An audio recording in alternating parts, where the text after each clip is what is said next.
Hello students, आज हम बात करेंगे next colligative property that is elevation of boiling point. So class शुरू करते हैं। समझो हम लोगों ने इस बीकर में लिया है कोई भी एक लिक्विड, से for example this liquid is water. हमने कोई भी एक लिक्विड लिया तो समझो हमने यहाँ पे बीकर में वाटर लिया है। तो class these are molecules of water. The molecules of liquid are never at rest. They are continuously moving from one place to other place. So when these molecules of liquid they move from one place to other place, they collide with each other. Okay, and the continuous collisions are taking place. तो beaker के बाहर क्या है? तो beaker के बाहर है atmosphere. तो जो ब्लू कलर से हमने दिखा है, these are molecules of different gases present in the air. So these molecules are also moving randomly.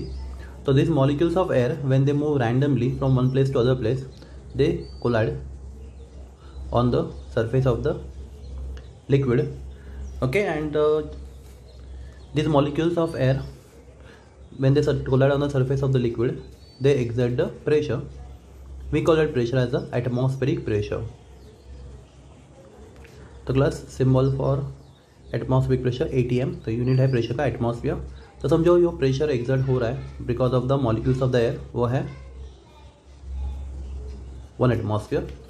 तो क्लास जो मॉलिक्यूल्स एयर के हैं जो घूम रहे हैं randomly, they collide with each other and they also collide on the surface molecules of the liquid and they exert the pressure on the surface of the liquid molecules. तो we call that pressure as the atmospheric pressure. अगला जो molecule अंदर liquid के हैं, they are not at rest.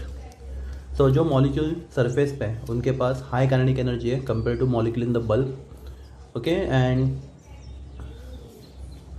these molecules which are on the surface, okay, it may happen that if they gain sufficient kinetic energy, अगर उनका kinetic energy बढ़ जाएगा तो they may overcome जो intermolecular forces है अंदर के molecule के साथ, वो overcome करेंगे and these molecules which are present on the surface of the liquid they may come out in the form of vapor। तो ये जो दिखा रहा हूँ ये molecules है लिक्विड के जो वेपर बन चुके हैं, तो these are molecules of vapor and these are molecules same substance in the liquid form। तो ये मॉलिक्यूल वेपर के फॉर्म में। अगला जो वेपर के मॉलिक्यूल है जो बाहर आएंगे, पर उनके ऊपर भी प्रेशर है, किसका? एटमॉस्फेरिक प्रेशर, जो बाहर एयर के मॉलिक्यूल्स है। ओके, तो ये एयर के मॉलिक्यूल्स हम हमेशा करेंगे उनको पुश डाउन करेंगे, उनको नीचे ढकेलने की कोशिश करेंगे बाय कोलिजन, वो उनके साथ कोलिजन करेंगे, उनको हमेशा नीचे ढकेलने की कोशिश करेंगे। सो जो मॉलिक्यूल्स है वेपर के, अगर उनको नीचे से ऊपर धक्का बैठा किसकी वजह से? Molecules of the air. तो ये मॉलिक्यूल जो वेपर के हैं, सॉरी जो वेपर के फॉर्म में गए लिक्विड के मॉलिक्यूल्स, वो भी प्रेशर एक्सर्ट करेंगे सरफेस ऑफ द लिक्विड, और that pressure exerted by the vapours of the liquid on its surface is called as the vapour pressure of the liquid. हम उसको बोलते हैं वेपर प्रेशर ऑफ लिक्विड। तो वो liquid का vapour pressure है। Class ठीक है। तो क्लास हम लोग देखते हैं अभी अलग अलग टेम्परेचर पे वेपर प्रेशर क्या क्या हो सकता है। सो क्लास हम लोग देखते हैं हम लोग temperature versus vapour pressure. Suppose ये लिक्विड है एट टेम्परेचर 20 डिग्री सेल्सियस, से फॉर एग्जांपल ये लिक्विड वाटर है at 20 degree Celsius. Suppose vapour pressure जो मॉलिक्यूल बाहर आ गए वेपर के फॉर्म में, वाटर के वेपर के फॉर्म में, समझो वो मॉलिक्यूल का वेपर प्रेशर है 0.11 एटमॉस्फेयर। तो क्लास जो मॉलिक्यूल बाहर आए उनका वेपर प्रेशर 0.11 एटमॉस्फेयर, जो वेपर के फॉर्म में बाहर आए। तो क्लास अभी हम लोग क्या करेंगे, अगर हम लिक्विड को थोड़ा हीट सप्लाई करेंगे, वाटर का थोड़ा हीट सप्लाई करेंगे, तो क्लास अगर हम वाटर को थोड़ा हीट सप्लाई करेंगे तो जो अंदर मॉलिक्यूल्स है लिक्विड फॉर्म में उनका काइनेटिक एनर्जी बढ़ जाएगा। तो मॉलिक्यूल का काइनेटिक एनर्जी अगर बढ़ गया तो जो वेपर सरफेस से मॉलिक्यूल्स है वो ज़्यादा मॉलिक्यूल्स वेपर बन के बाहर जाएंगे। अगला अगर ज़्यादा मॉलिक्यूल वेपर बन के बाहर जाएंगे तो वेपर प्रेशर भी बढ़ेगा। तो class suppose temperature become 40 degree Celsius and vapour pressure become से फॉर एग्जांपल 0.32 एटमॉस्फेयर। तो क्लास टेम्परेचर बढ़ गया तो वेपर प्रेशर भी बढ़ गया, बिकॉज जब टेम्परेचर बढ़ेगा तो मॉलिक्यूल जो है बल्क में उनको काइनेटिक एनर्जी मिलेगा, उनके बीच का इंटरमॉलिक्यूलर अट्रैक्शन थोड़ा वीक होगा, तो सरफेस के मॉलिक्यूल्स का काइनेटिक एनर्जी बढ़ेगा। तो जो मॉलिक्यूल सरफेस पे ज़्यादा मॉलिक्यूल्स बाहर जाके वेपर बना पाएंगे। जब टेम्परेचर बढ़ेगा तो अगर टेम्परेचर बढ़ेगा तो वेपर ज़्यादा बनेगा, और वेपर ज़्यादा बनेगा तो जो मॉलिक्यूल्स है लिक्विड के जो वेपर फॉर्म में गए उनका वेपर प्रेशर बढ़ेगा। देखो ये मॉलिक्यूल जो वेपर के फॉर्म में वो बाहर जाने की कोशिश कर रहे हैं, पर जो एटमॉस्फेरिक प्रेशर है वो कितना है, 1 एटमॉस्फेयर। और एटमॉस्फेरिक प्रेशर हमेशा अपोजिट डायरेक्शन में काम करता है, वो हमेशा उनको नीचे ढकेलने की कोशिश करता है वेपर्स के मॉलिक्यूल्स को। तो वेपर्स के मॉलिक्यूल का प्रेशर है 0.32 एटमॉस्फेयर, ओके, और एटमॉस्फेरिक प्रेशर 1 एटमॉस्फेयर है। तो वेपर प्रेशर एटमॉस्फेरिक प्रेशर से कम है, तो ये मॉलिक्यूल्स एयर के मॉलिक्यूल्स को ओवरकम करके बाहर नहीं जा पाएंगे, तो उनको वो आसपास ही लिक्विड के सरफेस के ऊपर घूमते रहेंगे और लिक्विड के सरफेस के ऊपर प्रेशर एक्सर्ट करते रहेंगे, ओके।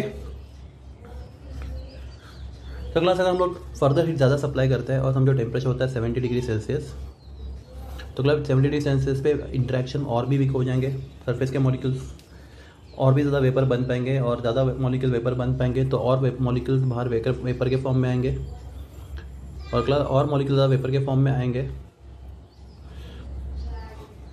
तो क्या होगा, वेपर प्रेशर बढ़ेगा।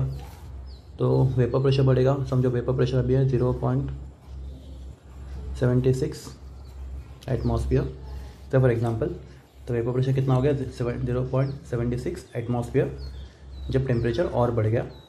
तो क्लास जो एटमॉस्फेरिक प्रेशर है वो 1 एटमॉस्फेयर है जो अपोजिंग है, तो ये जो वेपर के मॉलिक्यूल है जिनका वेपर प्रेशर 0.76 एटमॉस्फेयर है, एटमॉस्फेरिक प्रेशर 1 है जो अपोजिंग है, वो उसको अपोज करता है, उसको बाहर जाने से इन मॉलिक्यूल को, जो मॉलिक्यूल वेपर के फॉर्म में उनको बाहर जाने से रोकता है, उनको नीचे पुश डाउन करता है, उनको नीचे ढकेलने की कोशिश करता है। Atmospheric pressure always act in the downward direction, opposing direction. तो ये मॉलिक्यूल्स बाहर फ्री नहीं जा पाएंगे बिकॉज एटमॉस्फेरिक प्रेशर से वेपर प्रेशर अभी भी कम है। तो क्लास हम जो टेम्परेचर होता है 90 डिग्री सेल्सियस, हम लोग थोड़ा हीट और सप्लाई कर दें तो क्लास वेपर प्रेशर बढ़ के हो गया 0.92 एटमॉस्फेयर। अभी भी देख सकते हो vapour pressure is still less than atmospheric pressure, molecule बहुत ज़्यादा बाहर आ गए अभी वेपर के फॉर्म में लिक्विड के, तो ज़्यादा मॉलिक्यूल बाहर आ गए, वेपर प्रेशर और भी बढ़ गया, पर द थिंग इज़ दैट जो मॉलिक्यूल वेपर के फॉर्म जो एयर के मॉलिक्यूल्स हैं, तो जो एयर के मॉलिक्यूल्स हैं, air consist of different gases, तो उनका वो क्या कर रहे हैं, उनके साथ कोलाइड कर रहे हैं, किसके साथ, वेपर के मॉलिक्यूल के साथ, और उनको नीचे ढकेलने की कोशिश कर रहे हैं। और क्लास ये वेपर प्रेशर एयर के मॉलिक्यूल की वजह से जो एटमॉस्फेरिक प्रेशर है अभी भी वेपर प्रेशर से ज़्यादा है। तो क्लास हम टेम्परेचर बढ़ाते गए, हमने लिक्विड लिया है वाटर, तो हम टेम्परेचर बढ़ाते गए और suppose we reach at temperature 100 degree Celsius. तो क्लास एट 100 डिग्री सेल्सियस समझो वेपर प्रेशर हो गया 1 एटमॉस्फेयर। तो क्लास जब टेम्परेचर 100 डिग्री सेल्सियस हो जाएगा तो वेपर प्रेशर हो जाएगा 1 एटमॉस्फेयर। तो क्लास वेपर प्रेशर अभी बढ़ गया, और क्या हुआ है, अभी मॉलिक्यूल्स ऑफ वेपर उनका प्रेशर अभी एटमॉस्फेरिक प्रेशर से मैच हो रहा है। तो now this molecule there is equilibrium, now this molecules can start escaping, वो मॉलिक्यूल बाहर जाना शुरू करेंगे, किसके, वेपर के। अभी वो बाहर जा सकते हैं because now they can overcome the atmospheric pressure, okay. तो 100 degree Celsius vapour pressure become equal to atmospheric pressure. तो क्लास अगर ये मॉलिक्यूल बाहर जा पाएंगे, किसके, वेपर के, तो अंदर का जो लिक्विड के मॉलिक्यूल्स है वो थोड़ा सा मॉलिक्यूल्स कम हो जाएंगे अंदर के, तो अंदर के मॉलिक्यूल्स अगर कम हो जाएंगे तो उनके बीच में थोड़ा गैप बढ़ेगा तो वेपर बनना और इजी हो जाएगा। तो आप देखते हो at 100 degree Celsius liquid continuously vapour बनता रहता है, और हम लोग इस 100 डिग्री सेल्सियस को बोलते हैं boiling point of water.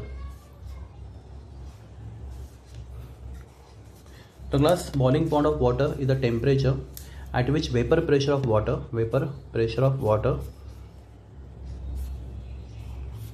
become equal to external atmospheric pressure. तो vapor pressure become equal to external atmospheric pressure, तो we call the temperature as the boiling point of a liquid। तो हम लोग define कर सकते हैं बॉइलिंग पॉइंट को। सो boiling point यहाँ पे वाटर लिक्विड लिया हम लोगों ने, उसका बॉइलिंग पॉइंट है 100 डिग्री सेल्सियस। अगर एक्सटर्नल एटमॉस्फेरिक प्रेशर 1 एटमॉस्फेयर होगा तो इसको भी डिस्कस करेंगे हम लोग। तो class boiling point of a liquid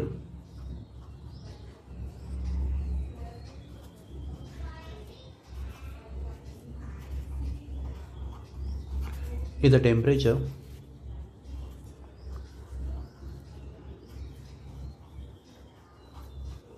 at which vapor pressure of liquid becomes equal to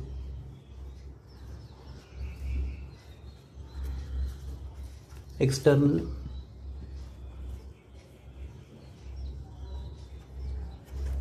pressure और क्लास हम लोग कोई प्रेशर बाहर से अप्लाई नहीं कर रहे जानबूझ के, तो एक्सटर्नल प्रेशर होता है एटमॉस्फेरिक प्रेशर।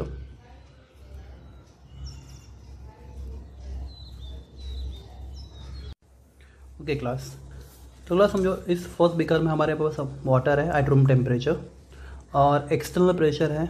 एक्सटर्नल प्रेशर मतलब जो एयर के मॉलिक्यूल बाहर होते हैं, they are moving randomly, they collide with each other and also collide on the surface of the liquid. Suppose external pressure है 0.8 एटमॉस्फेयर, तो external pressure is 0.8 atmosphere. Okay, and these are molecules of liquid, or you can say take example of water, so they are molecules of water taken in the beaker। so जो molecules surface पे है उनके पास comparatively high kinetic energy होता है, और उनका intermolecular attraction भी comparatively weak होता है, तो उसकी वजह से ये जो सरफेस के मॉलिक्यूल है वो वेपर फॉर्म में बाहर आते हैं। पर जो मॉलिक्यूल बाहर आते हैं वेपर के फॉर्म में लिक्विड के, उनको ये जो एयर के मॉलिक्यूल है कंटिन्यूसली उसके ऊपर प्रेशर डाल रहा है, उनको because of collision they are trying to push them downward. तो ये मॉलिक्यूल फ्रीली बाहर नहीं जा पाएंगे, वो सरफेस के आजू बाजू घूमते रहेंगे। And is molecules of liquid they exert pressure on the surface, and we call that pressure because of the vapours of the liquid as a vapour pressure of the liquid. ठीक है, तो class समझो ये beaker था room temperature say example 25 degree Celsius. तो जब हम लोग हीट सप्लाई करेंगे इस वीट लिक्विड को, जब हम इसको हीट करेंगे सप्लाई, तो क्लास हीट सप्लाई करेंगे तो ये मॉलिक्यूल्स हैं लिक्विड के, उनको एनर्जी मिलेगा, उनका काइनेटिक एनर्जी बढ़ेगा, और उनके बीच का इंटरमॉलिक्यूलर अट्रैक्शन थोड़ा सा वीक होता जाएगा। तो जो सरफेस के मॉलिक्यूल है ज़्यादा वेपर बनाएंगे, और ज़्यादा वेपर बनाएंगे तो वेपर प्रेशर भी बढ़ेगा। तो क्लास जैसे जैसे अब हीट सप्लाई का जा रहा है वेपर प्रेशर बढ़ रहा है, और क्लास एक टेम्परेचर ऐसा आएगा at that temperature vapour pressure जो पहले कम था वो बढ़ रहा है and finally it matches to the external pressure. तो वेपर प्रेशर एक्सटर्नल प्रेशर से मैच हो जाएगा, तो एयर मॉलिक्यूल उसके ऊपर ज़्यादा दबाव क्रिएट नहीं कर पाएंगे, ज़्यादा रेजिस्टेंस नहीं कर पाएंगे। तो now this molecules of vapour they can escape. Okay, हम बोलते हैं उस टेम्परेचर को बॉइलिंग पॉइंट। तो boiling point the temperature at which vapour pressure become equal to external pressure. तो class at room temperature vapour pressure कम था, जैसे हमने लिक्विड को हीट करना शुरू किया वेपर प्रेशर बढ़ना शुरू हो गया। वेपर प्रेशर बढ़ना मतलब ज़्यादा मॉलिक्यूल्स लिक्विड के वेपर बनेंगे, ज़्यादा मॉलिक्यूल वेपर बनेंगे तो उनके बीच में कोलिजन होगा, और वो कोलिजन होगा तो प्रेशर बढ़ता जाएगा। ज़्यादा मॉलिक्यूल्स होंगे, ज़्यादा कोलिजन होगा तो फोर्स पर यूनिट एरिया बढ़ेगा। तो ये मॉलिक्यूल्स हैं वो इन एयर के मॉलिक्यूल रेजिस्टेंस को ओवरकम करने की कोशिश करेंगे और बाहर जाने की कोशिश करेंगे, और ये तब कब हो पाएगा कि जब vapour pressure become equal to atmospheric pressure. तो क्लास से for example vapour pressure become equal to that external pressure at temperature 90 degree Celsius. तो I call 90 degree Celsius as the boiling point of the pure water when external pressure was 0.8 atmosphere. ठीक है, तो water boils, suppose water boils at 90 degree Celsius when external pressure was 0.8 atmosphere. Plus अभी समझो ये दूसरे beaker में water है at room temperature, पर अभी एक्सटर्नल प्रेशर समझो है, सॉरी जो एक्सटर्नल प्रेशर है 1 एटमॉस्फेयर। तो जो मॉलिक्यूल्स हैं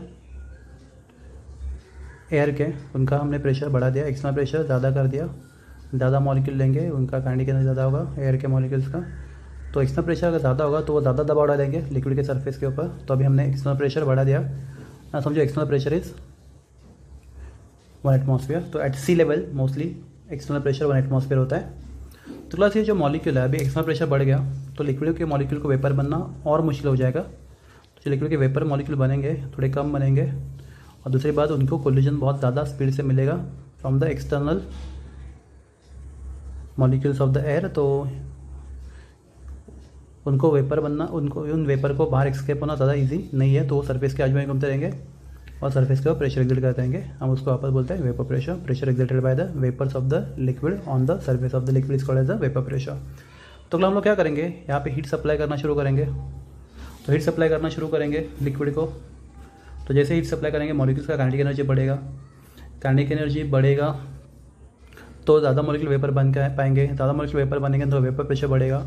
तो वेपर प्रेशर बढ़ेगा तो vapour pressure will try to overcome the atmospheric pressure. तो ये जो मॉलिक्यूल ज़्यादा बने हैं अभी, ये जो एयर के मॉलिक्यूल्स है वो ज़्यादा रेजिस्टेंस नहीं क्रिएट कर पाएंगे जब वेपर प्रेशर बहुत ज़्यादा बढ़ जाएगा। तो class room temperature vapour pressure कम था, तो जैसे हम लोग हीट कर रहे हैं वेपर प्रेशर बढ़ रहा है और एक पर्टिकुलर टेम्परेचर पे vapour pressure become equal to atmospheric pressure. तो आपको यहाँ पे जितना हीट सप्लाई करना पड़ा उससे यहाँ पे ज़्यादा हीट सप्लाई करना पड़ा, क्योंकि आपको यहाँ पे एक्सटर्नल प्रेशर ज़्यादा था तो उसको ओवरकम करना डिफिकल्ट था। तो क्लास समझो, जब आपने हीट सप्लाई किया तो at temperature 100 degree Celsius vapour pressure become equal to atmospheric pressure. तो क्लास हम लोग बोलेंगे 100 डिग्री सेल्सियस को boiling point of the water when external pressure was 1 atmosphere. तो क्लास समझो, अभी हम लोग एक्सटर्नल प्रेशर बहुत ज़्यादा बढ़ाते हैं तो मॉलिक्यूल्स, एयर मॉलिक्यूल्स का डेंसिटी बहुत हाई है, हम लोग बहुत ज़्यादा प्रेशर अप्लाई करते हैं बाहर से और एक्सटर्नल प्रेशर को हम लोग बहुत ज़्यादा बढ़ा देते हैं। तो ये मॉलिक्यूल बहुत कॉम्पैक्ट है, क्या बहुत ज़्यादा एनर्जी है, तो they are colliding very rapidly on the molecules of the rapidly on the surface of the liquid and they creating large pressure। समझो एक्सटर्नल प्रेशर है 2 एटमॉस्फेयर। तो क्लास जब एक्सटर्नल प्रेशर 2 एटमॉस्फेयर होगा तो ये मॉलिक्यूल से लिक्विड के they also moving randomly, they collide with each other, तो सरफेस मॉलिक्यूल बाहर आएंगे, पर यहाँ पे वो बाहर आना थोड़ा डिफिकल्ट है, तो वेपर प्रेशर इनिशियली कम होगा। फिर हम लोग क्या करेंगे, हीट सप्लाई करेंगे। तो हीट सप्लाई करेंगे तो ये मॉलिक्यूल्स है जो लिक्विड के, उनका काइनेटिक एनर्जी बढ़ेगा, उनका स्पीड बढ़ेगा और ये मॉलिक्यूल ज़्यादा से ज़्यादा मॉलिक्यूल बाहर आने की कोशिश करेंगे, ज़्यादा से ज़्यादा मॉलिक्यूल बाहर आने की कोशिश करेंगे। तो अगर ज़्यादा मॉलिक्यूल बाहर आएंगे, वो एयर के मॉलिक्यूल के साथ कोलाइड कर रहे हैं, उनके साथ कोलिजन कर रहे हैं और they are trying to overcome the opposition of the air molecules. तो क्या होगा, आपको ये वेपर प्रेशर बढ़ाना पड़ेगा कि वेपर प्रेशर रूम टेम्परेचर पे कम होगा। आप जैसे टेम्परेचर बढ़ाओगे वेपर ज़्यादा बनेगा, वेपर ज़्यादा बनेगा, वेपर प्रेशर बढ़ता जाएगा। तो जैसे जैसे हीट सप्लाई करते जाओगे वेपर प्रेशर बढ़ता जाएगा, बढ़ता जाएगा, बढ़ता जाएगा और एक पर्टिकुलर टेम्परेचर पे vapour pressure become equal to atmospheric pressure. तब यहाँ पे एक्सटर्नल प्रेशर आप या फिर एयर का प्रेशर ज़्यादा दबाव नहीं डाल पाएगा लिक्विड के मॉलिक्यूल के ऊपर जो वेपर बन चुके हैं, और vapour now can escape. Okay, तो क्लास तो vapour pressure become equal to atmospheric pressure. Suppose that temperature 120 degree Celsius. तो class 120 degree Celsius will be the boiling point of the water when external pressure is 2 atmosphere. तो class हमने यहाँ पे clear लिखा, अगर external pressure कम होता है तो कम हीट, तो एक्सटर्नल प्रेशर कम होता है मतलब एक्सटर्नल प्रेशर कम होता है तो जो एयर के मॉलिक्यूल है वो कम दबाव डालते हैं वेपर के ऊपर, तो वेपर को उनको ओवरकम करना ईजी होता है। तो कम हीट एब्जॉर्ब करके ही वेपर प्रेशर का वैल्यू बढ़ते बढ़ते वो एक्सटर्नल प्रेशर को मैच करने के लिए हमें कम हीट लगता है, तो बॉइलिंग पॉइंट ऑफ लिक्विड कम होता है। तो क्लास आप देख सकते हो इस केस में अगर एक्सटर्नल प्रेशर बहुत ज़्यादा है तो उनके प्रेशर को ओवरकम करने के लिए वेपर प्रेशर को हमें कंटिन्यूसली बढ़ाना पड़ रहा है। तो वेपर प्रेशर को बढ़ाने के लिए ये मॉलिक्यूल वेपर के, उनको वेपर के मॉलिक्यूल को इन जो अपोजिशन मिल रहा है उसको ओवरकम करने के लिए आपको ज़्यादा से ज़्यादा हीट सप्लाई करना पड़ रहा है। आप हीट सप्लाई करते रहो, हीट सप्लाई करते जाओ, वेपर प्रेशर बढ़ता जाएगा, वेपर प्रेशर बढ़ता जाएगा और वेपर प्रेशर जब बढ़ता जाएगा तो एक टेम्परेचर ऐसा आएगा जिस temperature vapour pressure become equal to external pressure. तो क्लास जिस टेम्परेचर पे vapour pressure become equal to external pressure we call it as the boiling point. तो class at sea level, normally जहाँ पे हम लोग रहते हैं सी लेवल पे, वहाँ पे एक्सटर्नल प्रेशर हमेशा 1 एटमॉस्फेयर होता है। At sea level water boils at 100 degree Celsius. तो at normal sea level, at normal sea level water boiling point of pure water is 100 degree Celsius. पर क्लास वाटर का boiling point 100 degree है, पर हर एक liquid का boiling point अलग अलग होता है, because at same temperature different liquids have different vapour pressure and different intermolecular forces of attraction. Okay class, अभी हम बात करते हैं एलिवेशन ऑफ बॉइलिंग पॉइंट की। तो क्लास समझो हमारे पास जो पहला बीकर है उसमें हमने लिया है pure water, 1 kg of pure water and the temperature of water is 40 degree Celsius. तो class since this beaker contains pure water, the vapour pressure of pure solvent is called as P01। हम लिख सकते हैं यहाँ पे P01, 0 stand for pure, 1 for solvent and P for vapour pressure. तो P01 vapour pressure of pure water at 40 degree Celsius. से for example value is 0.4 atmosphere. Class ये real data नहीं है, I am just taking for example. तो P01 is 0.4 atmosphere. तो class समझो ये temperature है 40 डिग्री सेल्सियस, ये टेम्परेचर हमने लिया है एक्स एक्सिस पे टेम्परेचर और वाई एक्सिस पे वेपर प्रेशर। तो क्लास समझो टेम्परेचर 40 डिग्री सेल्सियस है और आप देख सकते हो point A, that 40 degree Celsius vapour pressure of pure water is 0.4। Class अभी हम लोग बीकर को हीट करेंगे तो temperature of water goes on increasing, plus temperature of water goes on increasing, vapour pressure also goes on increasing. आपको मालूम है vapour pressure increases with increasing temperature, plus temperature increases vapour pressure also increases. तो temperature बढ़ रहा है, जैसे x axis देख रहे हो टेम्परेचर बढ़ रहा है, वेपर प्रेशर बढ़ रहा है, तो बढ़ते बढ़ते बढ़ते बढ़ते आप देख सकते हो एट पॉइंट बी क्या हुआ, vapour pressure of water become equal to external atmospheric pressure, external pressure आप बोल सकते हो। तो vapour pressure at point B water का become equal to 1 atmosphere, that is external pressure. और class as per definition of boiling point, the temperature at which vapour pressure become equal to external pressure, we call the temperature as the boiling point. तो class से for example तो boiling point T0B, 0 stand for pure, TB मतलब boiling point. तो boiling point of pure water when external pressure is 1 atmosphere is 100 degree Celsius. Okay class अभी हम लोग क्या करेंगे, दूसरे बीकर में लेंगे 1 kg वाटर। तो आपको मालूम है at 40 degree Celsius vapour pressure of pure water is 0.4। तो वाटर प्योर वाटर का टेम्परेचर था 40 डिग्री, तो उसका वेपर प्रेशर था 0.4 एटमॉस्फेयर। ओके प्योर वाटर का। और क्लास अभी हम क्या करेंगे, वाटर में ऐड करेंगे 0.1 मोल ऑफ यूरिया। तो हम लोग क्या करें, सॉल्वेंट में ऐड करें solute 0.1 mole of urea, and urea is a solute which is non volatile. तो solute which does not form vapour is called the non volatile solute, हमने सीखा है डिटेल में पहले ही। तो अब इस सोल्यूशन को जब हम लोग प्रिपेयर करेंगे उसका मोलैलिटी कितना होगा, तो मोलैलिटी का फॉर्मूला होता है, molality is number of moles of solute upon mass of solvent in kg। तो हमने लिया है number of moles of solute 0.1 mole of urea and mass of solvent is 1 kg of water. तो molality of the solution is 0.1 mole per kg। तो class जब आप add करोगे urea किसमें, वाटर में, तो वाटर का वेपर प्रेशर 0.4 नहीं रहेगा, वो कम हो जाएगा। हमने एक प्रॉपर्टी स्टडी किया था, lowering of vapour pressure. When we add non volatile solute in solvent, vapour pressure of solvent decreases. तो क्लास जो वाटर का वेपर प्रेशर, प्योर वाटर का वेपर प्रेशर 0.4 था at 40 degree, be at same 40 degree temperature vapour pressure of water will not remain 0.4 degree in solution, sorry, vapor pressure will not remain 0.4 atmosphere in solution, it will decrease because vapor pressure of solvent decreases by adding non volatile solute। तो class समझो vapor pressure of 0.1 molar solution of urea is 0.3 at 40 degree. तो pure water का vapour pressure था 0.4 at 40 degree, पर 0.1 molar solution का vapour pressure है 0.3 eight same temperature 40 degree. तो अभी हम इस बीकर को हीट करेंगे तो क्या होगा, टेम्परेचर बढ़ेगा, वेपर प्रेशर भी बढ़ेगा। तो as temperature goes on increasing, vapour pressure also goes on increasing. तो क्लास देख सकते हो इस पॉइंट पे जहाँ पे वाटर बॉयल हो रहा था, देख सकते हो इस टेम्परेचर पे वाटर बॉयल हो रहा था।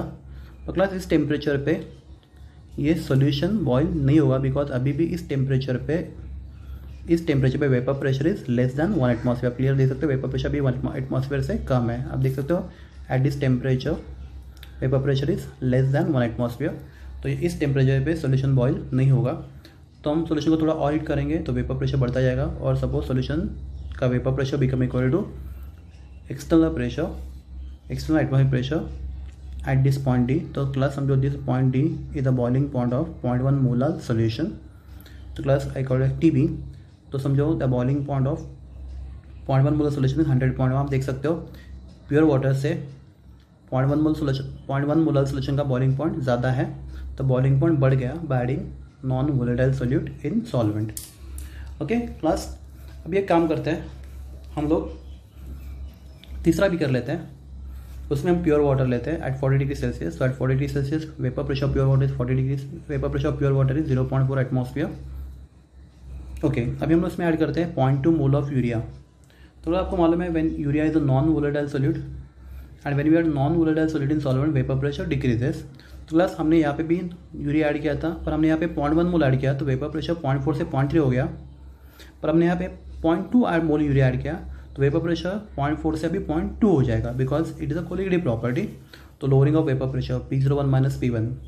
तो वेपर प्रेशर डिक्रीज होना is a colligative property that depends on the number of particles of solute. तो यहाँ पे सोल्यूट के 0.1 मोल है तो वेपर प्रेशर डिक्रीज हुआ 0.1 एटमॉस्फेयर से। यहाँ पे सोल्यूट के 0.2 मोल्स है, इसलिए वेपर प्रेशर डिक्रीज हुआ 0.2 एटमॉस्फेयर से। तो 1 kg वाटर में अगर हमने 0.2 मोल यूरिया लिया है तो सोल्यूशन का मोलैलिटी होगा, थोड़ी molality number of moles of solute upon mass of solvent in kg।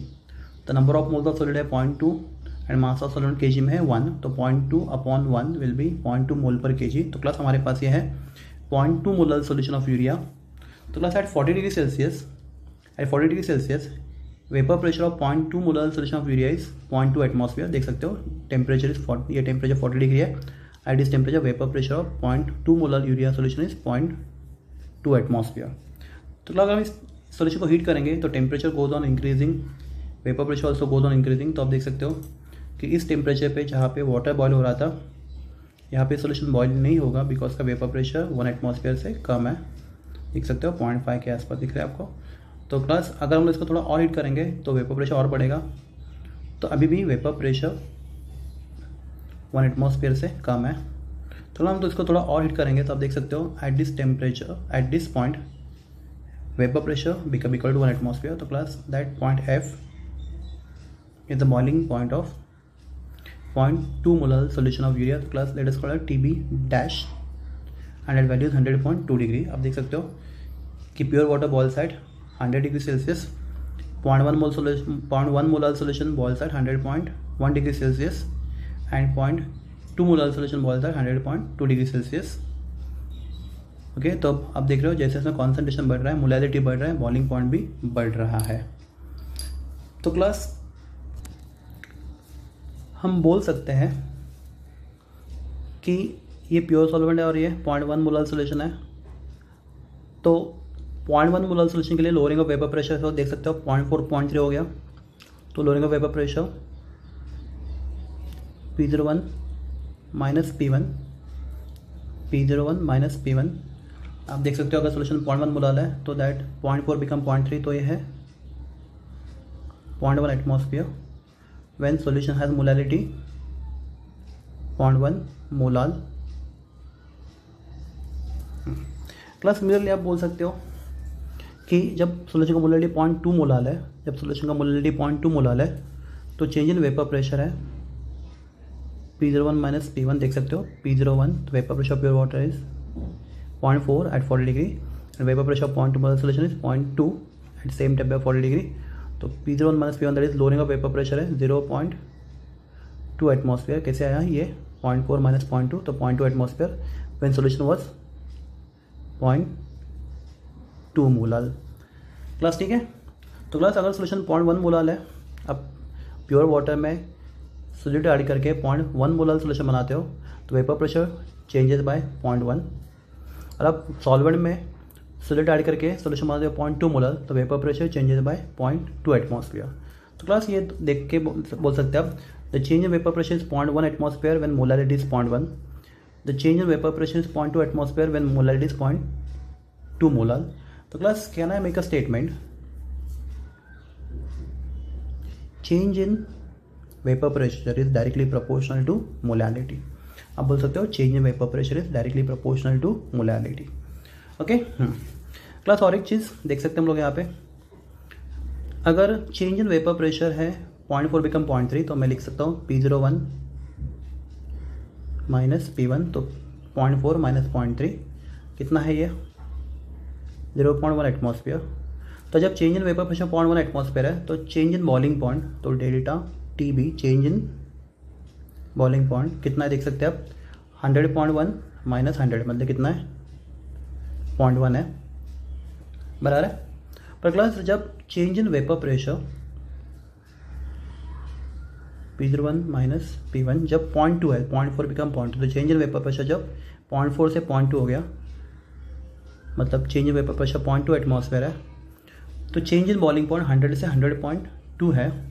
तो चेंज इन बॉइलिंग पॉइंट तो यहाँ पे चेंज मतलब बढ़ना, बॉइलिंग पॉइंट बढ़ रहा है 100 बिकम 100.1 100.2। तो change in boiling point is 100.2 minus 100 that is 0.2 ठीक है डिग्री सेल्सियस।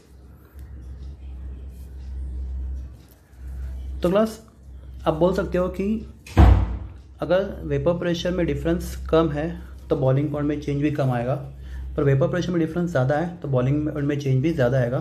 तो we can make a statement change in boiling point is directly proportional to lowering of vapour pressure. तो class very important equation this two, this one and this one. Class में वापस एक बार explain करता हूँ आपको। तो क्लास प्योर वाटर का वेपर प्रेशर था 0.4 P01, उसमें हमने 0.1 मोल यूरिया ऐड किया तो सोल्यूशन बन गया 0.1 molal, 0.1 mole of solute 1 kg of solvent. तो 0.1 मोल upon 1 kg will be 0.1 mole per kg, उसको हम लोग 0.1 मोलाल बोल सकते हैं।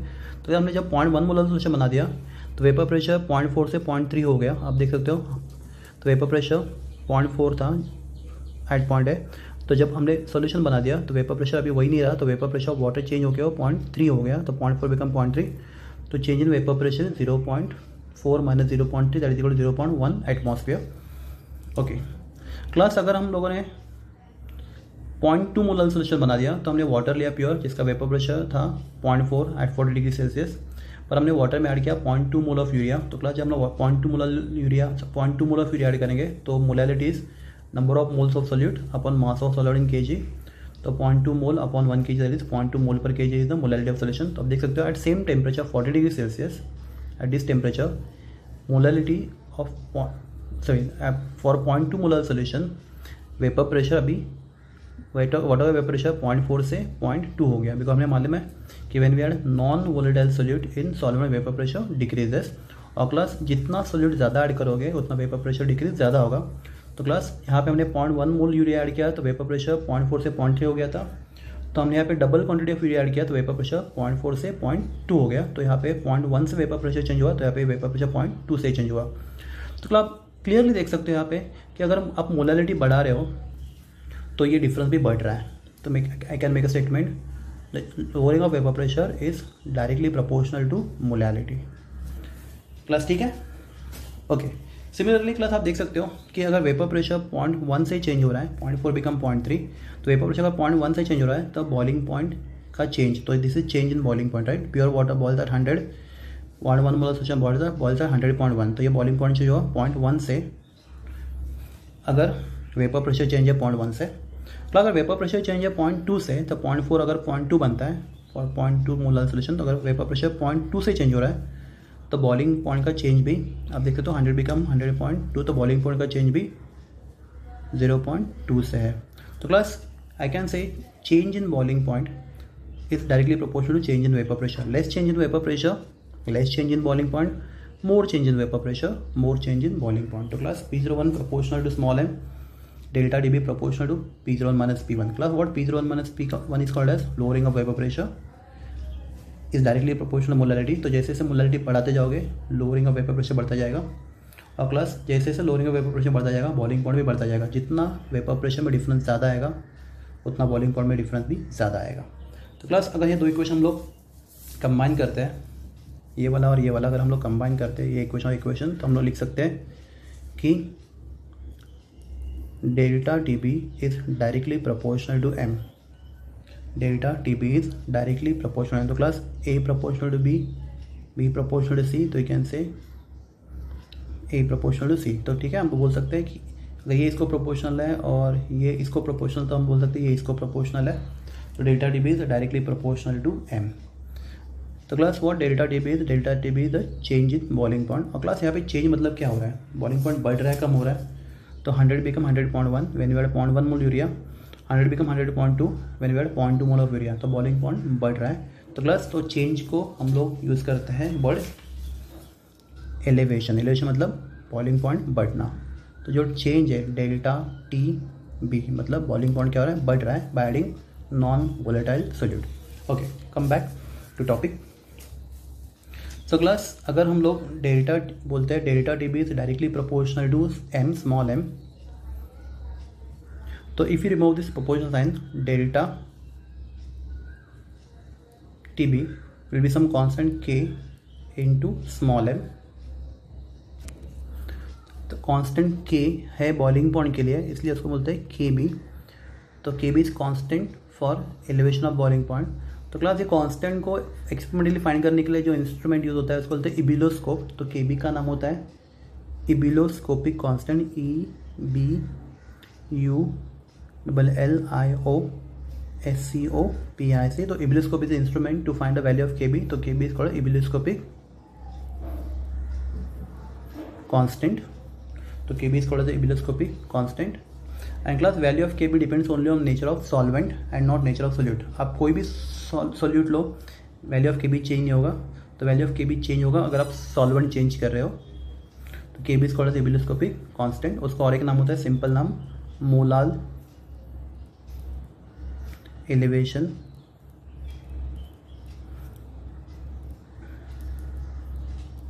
कॉन्स्टेंट का हम एक नॉर्थ देते हैं, और molar elevation constant, molar elevation constant. Class समझिए क्वेश्चन हम लेते हैं क्वेश्चन नंबर 1।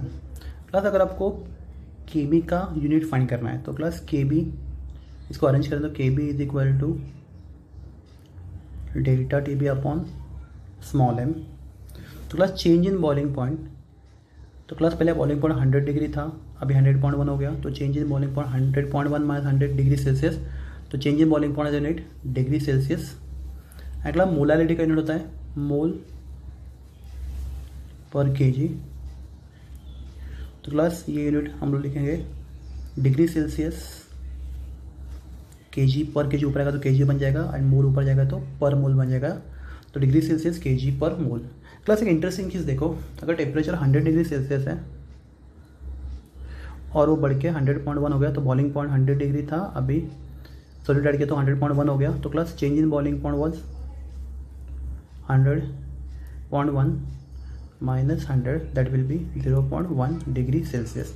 क्लास दोनों टेम्परेचर को मैं केल्विन में कन्वर्ट करता हूँ, तो जो 100 डिग्री 373 केल्विन, 273 ऐड करेंगे, and 100.1 will be 373.1 kelvin.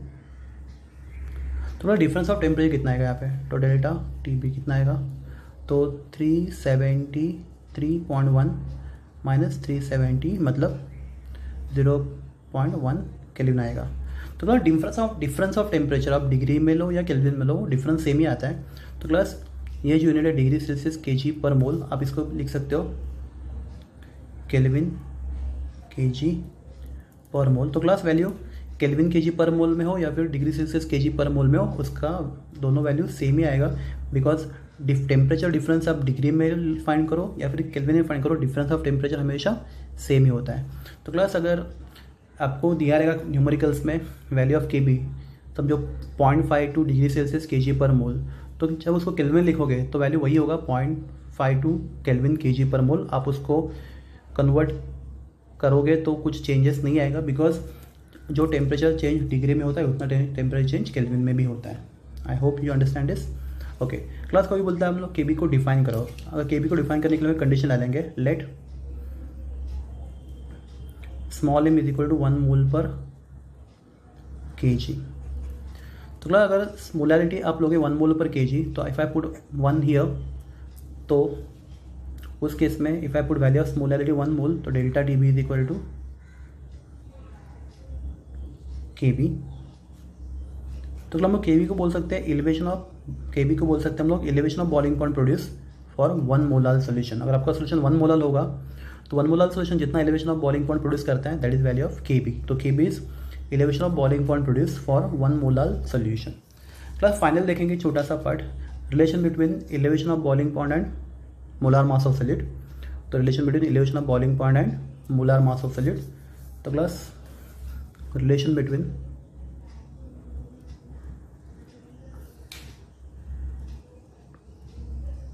elevation of boiling point delta T B elevation of boiling point and molar mass of solid, molar mass का सिंबल m होता है और solid का molar mass m2 होता है। तो हमारे पास इक्वेशन है delta D B is equal to KB into small M, where small M stand for molality, right. तो अगर हम मोलैलिटी का फॉर्मूला देखते हैं तो molality is equal to mass of solute W2 upon molar mass of solute into 1000 upon mass of solvent in gram. तो W2 is mass of solute in gram, M2 is molar mass of solute in gram per mole, 1000 upon W1 is mass of solvent in gram। तो molarity का formula है। तो if I substitute value of small m in equation number 1, तो I can write delta TB is equal to KB into, अब यह m का value हम यहाँ सब्स्टिट्यूट करेंगे W2 upon M2 into 1000 upon W1। और इक्वेशन को अगर रीअरेंज करेंगे, इस इक्वेशन को, इसको अगर इस इक्वेशन को अगर रीअरेंज करेंगे तो you can write M2 is equal to KB into W2 into 1000 divided by M2 ऊपर ले रहे हैं डेल्टा TB इंटू W1।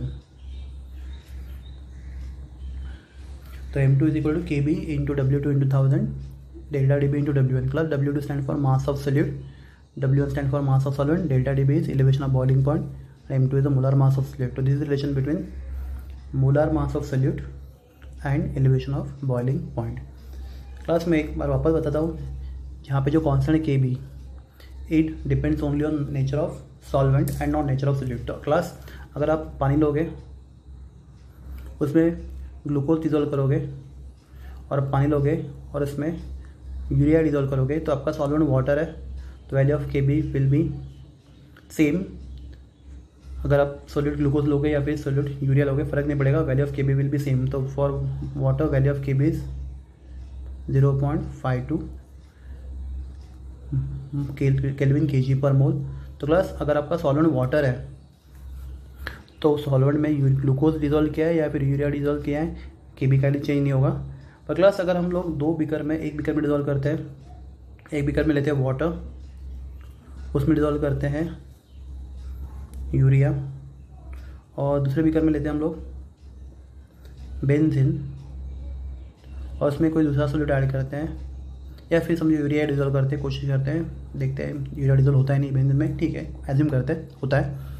तो वाटर में यूरिया डिजोल्व किया और बेंजीन में यूरिया डिजोल्व किया, मतलब अभी यहाँ पे सॉल्वेंट वाटर है और यहाँ पे सॉल्वेंट बेंजीन है। तो क्लास दोनों भी सॉल्वेंट के लिए KB का वैल्यू अलग अलग होगा। KB वाटर का अलग होता है, KB बेंजीन का अलग होता है। तो value of KB depends on the nature of solvent and not on the nature of solute.